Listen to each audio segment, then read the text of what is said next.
Alors ici, ça va être, on va dire, le petit coup de gueule. En effet, on peut voir derrière moi un arc de voûte. Et ceci donc a été trouvé, enfin, vu en tout cas en décembre. Manque de bol, en décembre je me rends ici sur place et qu'est-ce que je vois? Je vois ces briques et les pierres qui ont été bougées. Donc des pierres sont tombées, etc. Et en fait ici, on se trouve sur un réservoir. En effet, le château donc récupérait l'eau tombant de la pluie. Elle a été récupérée et évidemment amenée dans un réservoir. Cela permettait d'être autonome. Et donc le fait des gens, on va dire peu scrupuleux, parce qu'on trouve ici aussi des UDM, c'est-à-dire des utilisateurs de détecteurs de métaux. Les gens qui utilisent ce qu'on appelle communément les poêles à frire, ces gens-là sont en fait pour moi, en tout cas sur un site archéologique tel qu'ici, puisqu'on ne peut pas nier qu'il y ait de l'archéologie ici, puisqu'on trouve des ruines un peu de partout, des murs. Donc le fait d'utiliser un détecteur de métaux, de casser des murs en briques, comme ça a été fait ici, à moyen de pierre, de creuser un petit peu de partout à droite et à gauche, est contraire à toute déontologie. Ce site doit être préservé et il ne faut absolument pas détruire et bouger quoi que ce soit.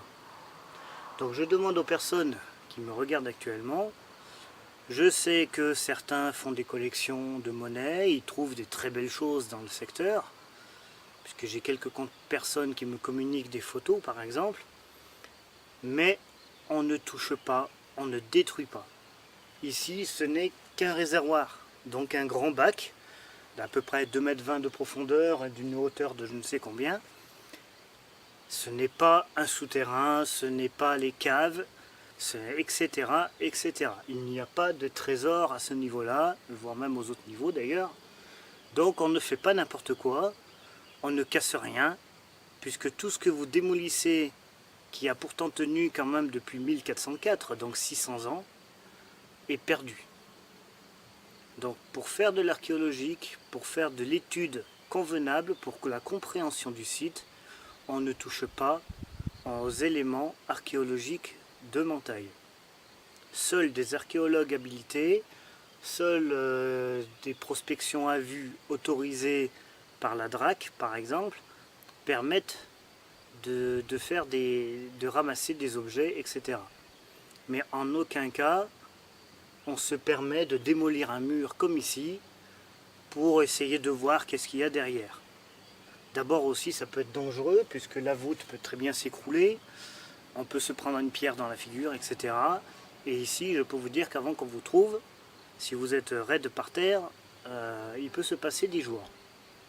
Donc s'il vous plaît, on ne touche pas, on ne saccage rien, on n'utilise pas de détecteur de métaux ou tout autre appareil permettant de trouver des cavités ou des objets métalliques.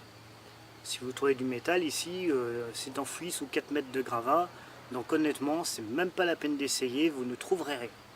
Voilà le petit coup de gueule du jour sur Montaille et sur la bêtise de certains. Moi, ça fait 25 ans que je connais le site, je ne me suis jamais amusé à casser ce mur. Pourtant, ça fait 25 ans que je passe devant. Donc on arrête les conneries. Merci.